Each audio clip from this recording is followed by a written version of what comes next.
નમસ્તે વિદ્યાર્થી મિત્રો, મારી યુટ્યુબ ચેનલ પિયુષ સેરસિયાની અંદર આપનું હાર્દિક સ્વાગત છે। જો તમને મારા વિડીયો ગમે તો લાઇક, શેર અને કોમેન્ટ કરો। અને હજી સુધી વિદ્યાર્થી મિત્રો તમે મારી ચેનલને સબસ્ક્રાઈબ ન કરી હોય તો ખાસ સબસ્ક્રાઈબ કરો અને બેલ નોટિફિકેશન ઓન કરો, જેથી કરીને તમને નવા વિડીયોના નોટિફિકેશન મળતા રહે। તો ચાલો વિદ્યાર્થી મિત્રો, ધોરણ 7 તેમાં વિષય છે વિજ્ઞાન, એની અંદર એકમ છે 7મું, પ્રાણીઓ અને વનસ્પતિઓમાં વહન। વિદ્યાર્થી મિત્રો, બીજી માહિતી આપી દઉં, આ માત્ર તમારી સમજ માટે છે ને કે ઉતારો કરવા કે કોપી કરવા જ્યાં તમને મુશ્કેલી પડે ત્યાં જ તમારે મારા વિડીયોનો ઉપયોગ કરવાનો છે, અથવા તમે લખેલું હોય તે તપાસવા માટે મારા વિડીયોનો ઉપયોગ કરજો। તો ચાલો જોઈએ પ્રશ્ન પહેલો। નીચે આપેલ પ્રશ્નો માટે સાચો જવાબ પસંદ કરી તેમનો ક્રમ ખાનામાં લખવાનો છે। વિદ્યાર્થી મિત્રો, બીજી માહિતી આપી દો, ધોરણ 7ના દરેક વિષયના દરેક એકમના વિડીયો મેળવવા માટે નીચે ડિસ્ક્રિપ્શનની અંદર પ્લેલિસ્ટ લિંકો આપેલી છે, તેના ઉપરથી મેળવી શકશો। પહેલામાં ડી, બીજામાં એ, ત્રીજામાં ડી, ચોથામાં સી, પાંચમામાં સી, છઠ્ઠામાં સી।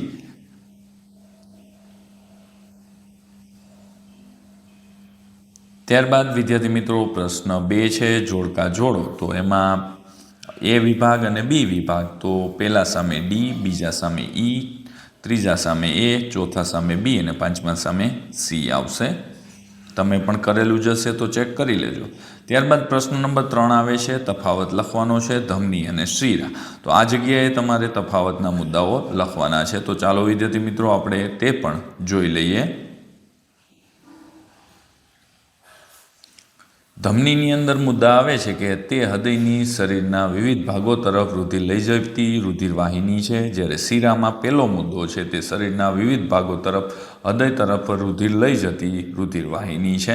ત્યારે ધમનીમાં તેમાં રુધિર ઊંચા દબાણથી વહન પામે છે, અને જ્યારે શિરામાં તેમાં રુધિર શાંત પ્રવાહે એકધારું વહન કરે છે। તે જ્યારે ધમનીની અંદરના મુદ્દા જોઈએ તો તેમાં વાલ્વ હોતા નથી, જ્યારે આમાં વાલ્વ હોય છે।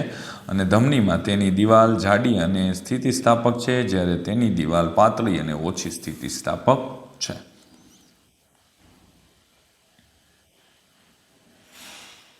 પ્રશ્ન નંબર 4, પ્રશ્નોના જવાબ લખવાના છે। તો ચાલો વિદ્યાર્થી મિત્રો, આપણે પ્રશ્ન નંબર 4ની અંદર જે 13 પ્રશ્નો આપવામાં આવ્યા છે તો 13 પ્રશ્નને આપણે જોવાના છે।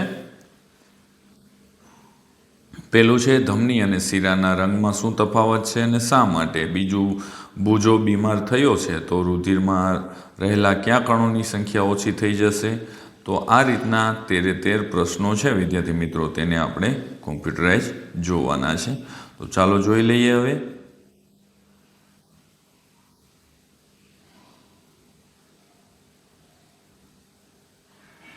અહીંયા 13 પ્રશ્ન છે, તો હવે કોમ્પ્યુટરાઇઝ જોવાના છે। એમાં પહેલો પ્રશ્ન છે વિદ્યાર્થી મિત્રો, ધમની અને શિરાના રંગમાં શું તફાવત છે અને શા માટે? તો ધમની લાલ રંગ ધરાવે છે, અને ધમની હૃદયમાંથી ઓક્સિજનયુક્ત રુધિર શરીરમાં વિવિધ ભાગ તરફ લઈ જાય છે, માટે તેનો રંગ ઘાટો લાલ લાગે છે। અને જ્યારે શિરા વાદળી રંગ ધરાવે છે, શિરા કાર્બન ડાયોક્સાઇડ યુક્ત રુધિર શરીરમાં જુદા જુદા ભાગમાંથી હૃદય તરફ લઈ જાય છે, માટેની નીલા રંગની દેખાય છે। બીજો પ્રશ્ન જોઈએ, બુજો બીમાર થયો છે તો રુધિરમાં રહેલા કયા કણોની સંખ્યા ઓછી થઈ હશે? તો બુજો બીમાર થયો હોય તો રુધિરમાં રહેલા શ્વેત કણોની સંખ્યામાં ઘટાડો થયો હશે, કારણ કે શ્વેત કણો શરીરમાં પ્રવેશતા રોગકારક જંતુઓ સામે રક્ષણ આપે છે। 3 નંબરનો પ્રશ્ન જોઈએ, આપણા શરીર પર સામાન્ય ઘસરકો પડે છે ત્યારે ધમની અને શિરા પૈકી કઈ રુધિરવાહિનીમાંથી રુધિર બહાર નીકળે છે એવું તમે કઈ રીતે કહી શકો? તો જવાબ છે, આપણા શરીર પર સામાન્ય ઘસરકો થાય ત્યારે શિરામાંથી રુધિર બહાર નીકળે છે, કારણ કે શિરાઓ ત્વચાની સપાટી પાસે હોય છે, તેથી તે ઝડપથી અસરગ્રસ્ત થાય છે। ઉપરાંત શિરામાં દબાણ ઓછું હોવાથી રુધિર ધીમી અને લાલ રંગનું જોવા મળે છે। ત્યારબાદ આગળનો પ્રશ્ન જોઈએ। 4 નંબરનો પ્રશ્ન છે, એક વ્યક્તિને કમળો થયેલ છે તો તેના શરીરમાં રહેલ રુધિરના કયા ઘટક કણોની સંખ્યા ઓછી થઈ હશે? જો કોઈ વ્યક્તિને કમળો થયેલો હોય તો રુધિરમાં રક્તકણો અને રક્તકણોમાં રહેલા હિમોગ્લોબિનની સંખ્યા ઓછી થઈ હશે। ત્યારબાદ 5 નંબરનો પ્રશ્ન આવે છે વિદ્યાર્થી મિત્રો, કોઈ પણ વ્યક્તિનું મૃત્યુ થયે છે તે માટે ડૉક્ટર કઈ કઈ બાબત તપાસી નક્કી કરે છે? તો હૃદયના ધબકારા, નાડીના ધબકારા, આંખની કીકી નાની મોટી ન થવી, નાકમાંથી વાયુનો પ્રવાહ, શ્વાસ, શરીરનું ઠંડુ પડી જવું વગેરે બાબત તપાસીને નક્કી કરે છે કે ભાઈ તેમનું મૃત્યુ થયું છે.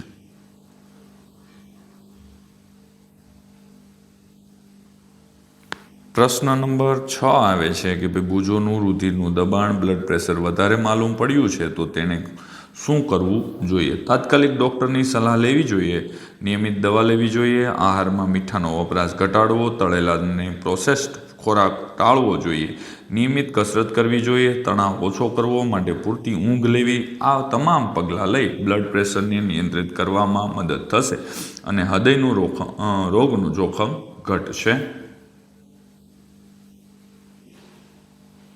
7 નંબરનો પ્રશ્ન જોઈએ. અહીંયા વિદ્યાર્થી મિત્રો 7 અને 8 નંબરના બંને પ્રશ્નોના જવાબ આપવામાં આવ્યા છે. તમે પણ લખેલા જ હશે તો ચેક કરી લેજો, ક્યાંય ભૂલ હોય તો તમારે સુધારો કરી દેવાનો છે. ત્યારબાદ વિદ્યાર્થી મિત્રો પ્રશ્ન નંબર 9 અને 10 પણ અહીંયા આપવામાં આવ્યા છે. તમે પણ લખેલા જ છે તો ચેક કરજો, ક્યાંય ભૂલ હોય તો તમારે સુધારો કરવાનો છે.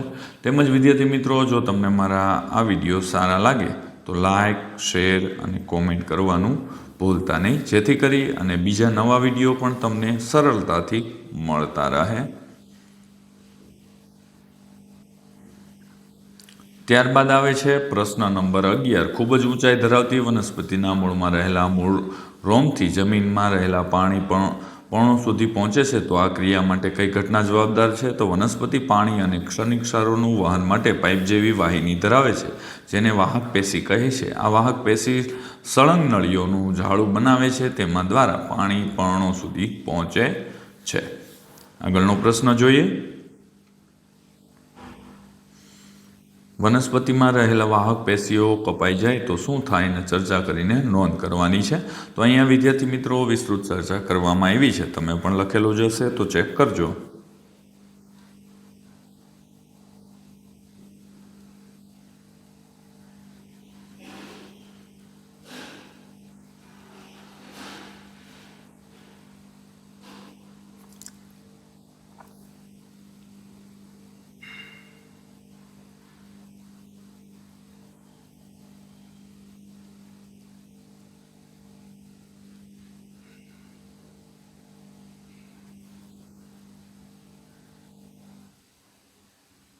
ત્યારબાદ આવે છે પ્રશ્ન નંબર 13. કાર્બન ડાયોક્સાઇડ યુક્ત રુધિરને શરીરમાં જુદા જુદા ભાગોમાંથી હૃદય તરફ લઈ જવાનું કાર્ય કોણ કરે છે?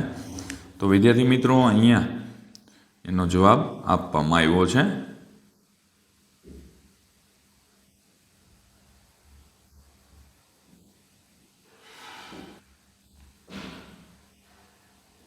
તમે પણ લખેલું જ હશે તો ચેક કરી લેજો. આગળનો પ્રશ્ન જોઈએ. ત્યારબાદ પ્રશ્ન નંબર 5 આવે છે કે વૈજ્ઞાનિક કારણ લખવાના છે. તો અહીંયા વિદ્યાર્થી મિત્રો અહીંયા 5 કે 6 વૈજ્ઞાનિક કારણો છે તો તેને પણ આપણે જોવાના છે. તો ચાલો જોઈ લઈએ. 6 વૈજ્ઞાનિક કારણો છે તો તેને પણ આપણે કોમ્પ્યુટરાઇઝ જોવાના છે.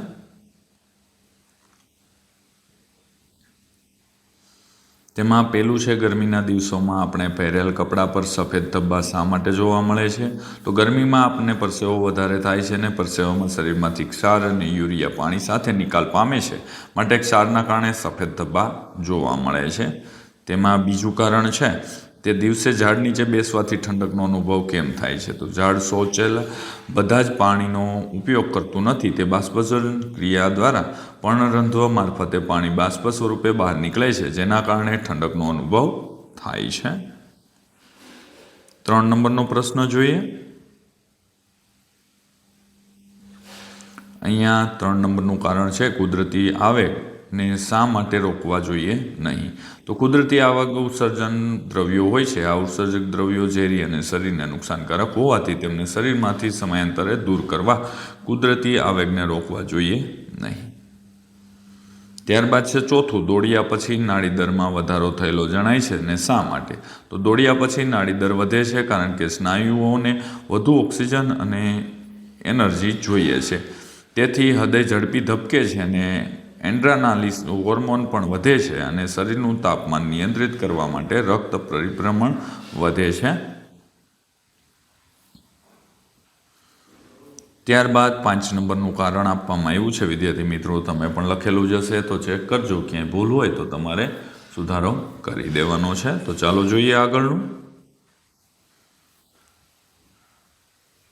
6 નંબરનું કારણ છે વિદ્યાર્થી મિત્રો, કયા પ્રાણીઓમાં પરિવહન તંત્ર જોવા મળતું નથી અને કેમ? તો અહીં વાદળી અને જળવ્યાપક જેવા પ્રાણીઓ પરિવહન તંત્ર ધરાવતા નથી, કારણ કે તેઓ પાણીમાં વસવાટ કરે છે. આ પાણી ખોરાક અને ઓક્સિજનનો શરીરમાં પ્રવેશ કરાવે છે અને પાણી જ્યારે બહાર આવે છે ત્યારે સાથે ઉત્સર્જિત દ્રવ્યો અને કાર્બન ડાયોક્સાઇડને પણ શરીરની બહાર લઈ જાય છે. માટે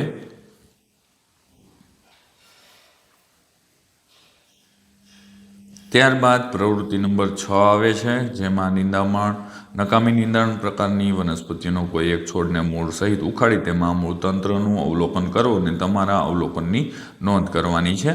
તો વિદ્યાર્થી મિત્રો, અહીંયા મેં એક મૂળ સાથેનો નિંદામણનો છોડ લીધેલો હતો અને તેનું અવલોકન કરેલું છે. તમે પણ કરેલું જ હશે. હેતુ છે, સાધન સામગ્રી છે, ત્યારબાદ મૂળતંત્રનું ધ્યાનપૂર્વક અવલોકન અને નિષ્કર્ષ પણ આપવામાં આવેલ છે. તો તમે પણ કરેલું જ હશે તો ચેક કરી લેજો. આગળ જોઈએ હવે એનું.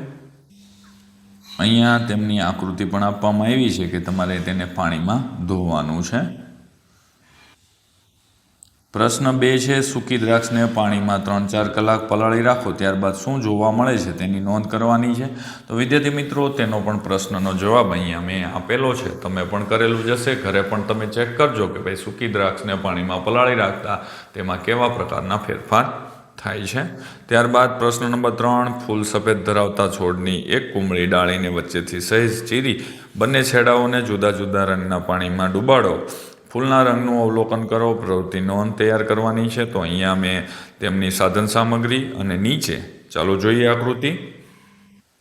2 જુદા જુદા રંગનું, એક લાલ રંગનું છે અને એક વાદળી રંગનું પાણી છે, તે અલગ અલગ પાણીમાં ડૂબાડેલ છે વિદ્યાર્થી મિત્રો, અને તેનું તમારે હવે અવલોકન કરવાનું છે. તો ચાલો જોઈએ તે પણ.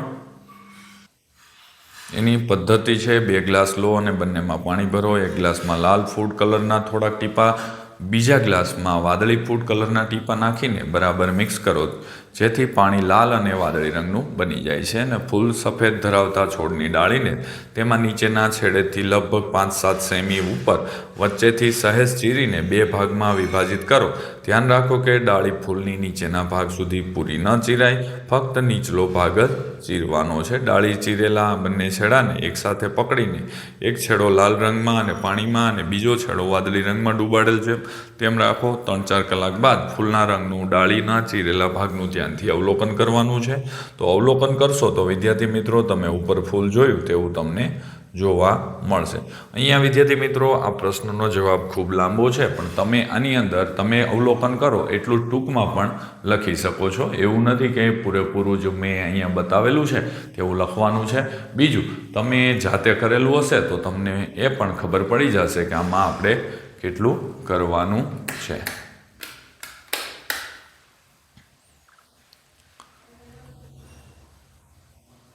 ત્યારબાદ મનુષ્યના ઉત્સર્જનની આકૃતિ દોરી નામ નિર્દેશન કરવાનું છે. તો ચાલો તે પણ જોઈ લઈએ તેમની આકૃતિ. આ રીતની આકૃતિ તમારી બુકની અંદર પણ આપવામાં આવી હશે વિદ્યાર્થી મિત્રો. ટેક્સ્ટ બુક છે એની અંદર, એમાંથી જોઈ અને તમારે સરસ રીતે દોરી દેવાની છે. ત્યારબાદ છે, કૌંસમાં આપેલા શબ્દોનો ઉપયોગ કરી ફ્લોચાર્ટ પૂર્ણ કરવાનો છે. તો અહીંયા ફૂફસુ શીરા ધરાવે છે. વાટે ડાબા કર્ણકમાં અને જમણા કર્ણકમાં એ 3 જગ્યાઓ લખવાની હતી, તો ત્યાં અહીંયા ખાલી જગ્યાઓ છે તે પૂરી દીધેલી છે. ત્યારબાદ આગળનો પ્રશ્ન છે, તમારી આસપાસમાંથી મળતી આવતી વસ્તુનો ઉપયોગ કરી હૃદયના ધબકારા માપવા માટેનું નમૂના રૂપ નિર્માણ કરી તેમની રચના અને કાર્ય પદ્ધતિ લખવાની છે. તો એ સાધનમાં જોઈએ 6-7 સેમી વ્યાસ ધરાવતી ગળણી અને રબરની ટ્યુબ લેવાની છે. ત્યારબાદ આપણે આગળ જોઈએ એના અહીંયા આકૃતિ છે વિદ્યાર્થી મિત્રો, તમારી બુકમાં પણ આપવામાં આવી છે. તો તે રીતે તમારે આનું નિર્માણ કરવાનું છે. હવે કાર્ય પદ્ધતિ જોઈએ. રચના છે, 6-7 સેમી વ્યાસ ધરાવતી એક ગળણી લો, તેની રબરની ટ્યુબ 50 સેમીવાળી ચુસ્તપણે લગાવવાની છે. રબરને ખેંચીને ગરણીના મોં પર લાવો અને ચુસ્તપણે રબરથી બાંધી દેવાની છે. ટ્યુબનો એક ખુલ્લો છેડો કાન આગળ રાખો અને ગરણીનો પહોળો ભાગ હૃદયની નજીક છાતી પર રાખવાનો છે અને ધ્યાનથી સાંભળવાનું છે. 1 મિનિટમાં થતા હૃદયના ધબકારા માપવાના છે. ત્યારબાદ 4-5 મિનિટ સુધી દોડો અને પછી તેમ 1 મિનિટમાં થતા હૃદયના ધબકારા માપો અને નાડી દર પણ માપવાનો છે. તો વિદ્યાર્થી મિત્રો, નિર્ણય આવશે હૃદયના ધબકારાનો દર અને નાડી દર લગભગ સરખા હોય છે, પણ દોડ્યા પછી હૃદયના ધબકારાનો દર અને નાડી દર સામાન્ય સ્થિતિ વખતના દર કરતાં વધારે હોય છે. વિદ્યાર્થી મિત્રો, જો તમને મારો આ વિડીયો સારો લાગ્યો હોય તો લાઈક કરજો, શેર કરજો અને કોમેન્ટ કરવાનું ભૂલતા નહીં. તો ચાલો વિદ્યાર્થી મિત્રો, હવે મળીશું નેક્સ્ટ વિડીયોની અંદર. આવજો.